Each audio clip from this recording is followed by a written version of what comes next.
आकाशवाणी रांची से प्रस्तुत है प्रादेशिक समाचार।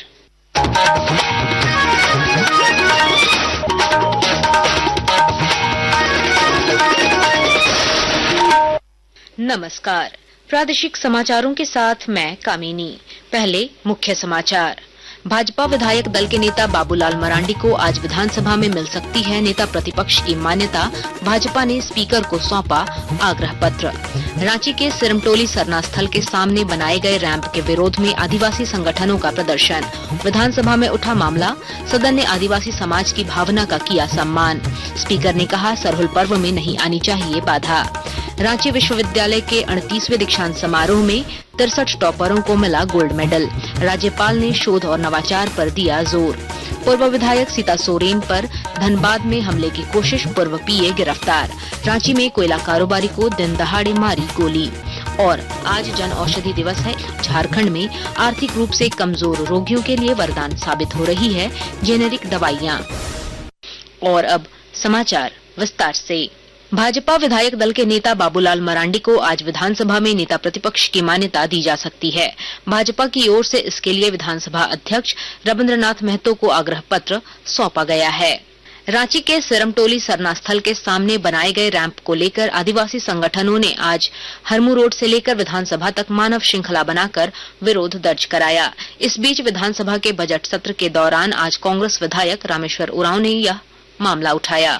सीएम टोली में जो हमारी आस्था का केंद्र है, अब सरहुल का जुलूस निकलता है मोरहाबादी मैदान से और पूरा शहर भ्रमण करते हुए वहां जाके जमा होते हैं, वहीं विसर्जन एक तरह से होता है। और अभी जो फ्लाईओवर बन रहा है इसको बाधित कर रहा है, इसको बंद कर दे रहा है। तो आपके मार्फत से सदन का और सभी भाइयों का, ये जितने भी माननीय हैं, खास करके बाबूलाल जी को, ये आदिवासियों के भाव और आस्था का प्रश्न है। इस पर संसदीय कार्य मंत्री राधा कृष्ण किशोर ने आदिवासियों की भावना का ध्यान रखते हुए सदन से इस मामले में नियमन लाने का आग्रह विधानसभा अध्यक्ष से किया। पूरा अरगोड़ा से लेकर और विधानसभा परिसर के बाहर तक हमारी आदिवासी महिलाएं मानव श्रृंखला बनाकर खड़ी। मैंने उनसे पूछताछ किया तो जिस भावना के साथ उन्होंने अपना दर्द व्यक्त किया है, मेरा सुझाव ये होगा कि आसन की तरफ से ये नियमन आए कि तत्काल वहाँ कोई काम नहीं हो और विधानसभा के पक्ष और विपक्ष 4-5 सदस्यों को यह निर्देश दिया जाए कि वह स्थल पर जाएं और देखें क्या बेहतर विकल्प हो सकता है। इसके बाद विधानसभा अध्यक्ष रविंद्रनाथ महतो ने नियमन दिया कि ऐसी व्यवस्था कायम की जाए कि सरहुल पर्व पर किसी प्रकार की बाधा उत्पन्न न हो।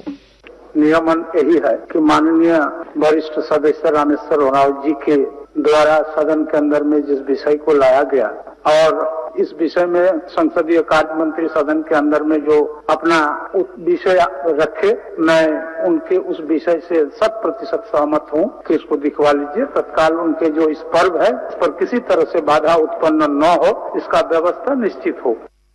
रांची विश्वविद्यालय का 38वां दीक्षांत समारोह आज रांची के मोरहाबादी स्थित दीक्षांत मंडप में आयोजित किया गया। राज्यपाल संतोष कुमार गंगवार समारोह में बतौर मुख्य अतिथि शामिल हुए। उन्होंने 63 टॉपरों को गोल्ड मेडल प्रदान किया। मौके पर उन्होंने शोध और नवाचार को बढ़ावा देने पर जोर दिया। रांची विश्वविद्यालय गौरवशाली इतिहास रहा है। अपने सपनों को साकार करने का काम करें और हमें इन संसाधनों का सीमित न रहे, बल्कि स्थानीय समस्याओं के समाधान के लिए भी हो।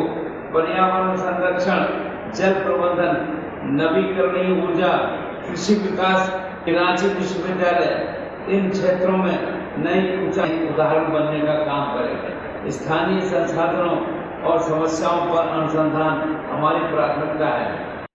भाजपा नेता और दिशोम गुरु शिबू सोरेन की बहू सीता सोरेन के ऊपर जानलेवा हमले की कोशिश की गई है। इसका आरोप उनके पूर्व पीए देवाशीष घोष पर लगा है।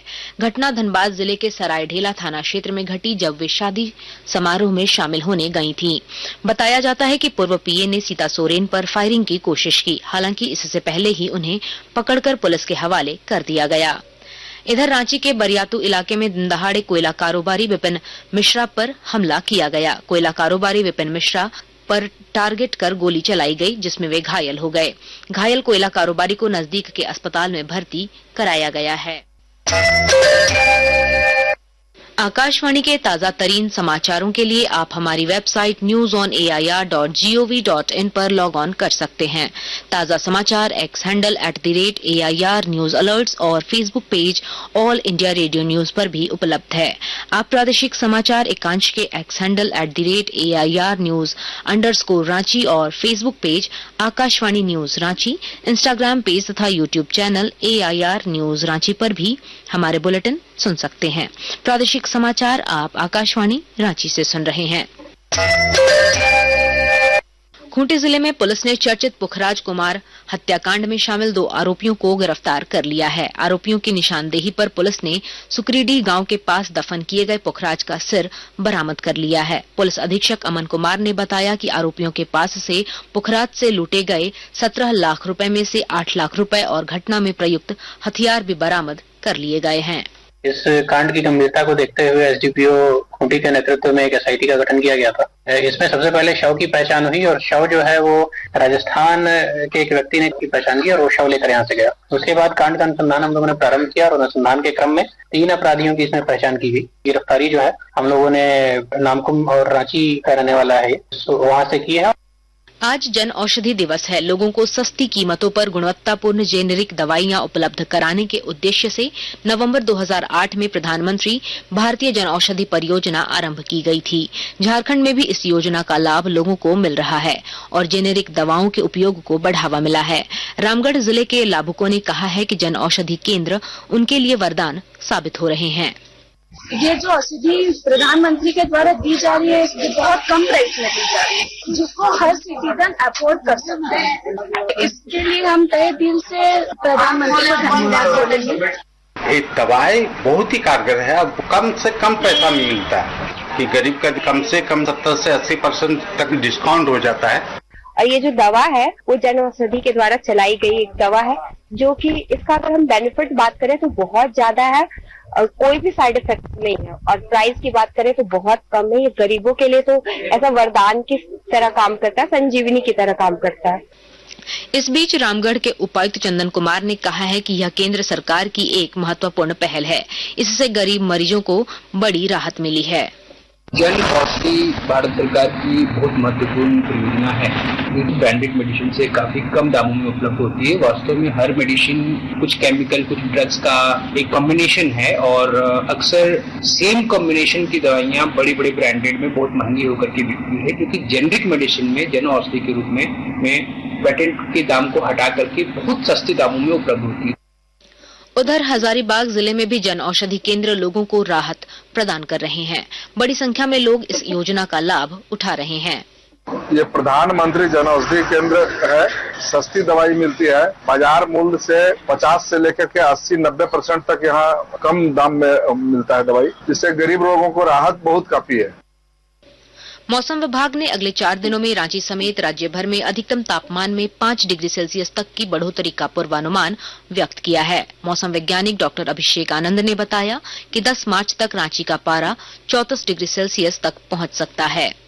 JSCA सीनियर डिस्ट्रिक्ट टूर्नामेंट का फिक्सर जारी कर दिया गया है। हालांकि क्रिकेट एसोसिएशन के द्वारा अभी इस बारे में अधिकृत सूचना जारी नहीं की गई है। टूर्नामेंट के सभी मैच रांची में होंगे।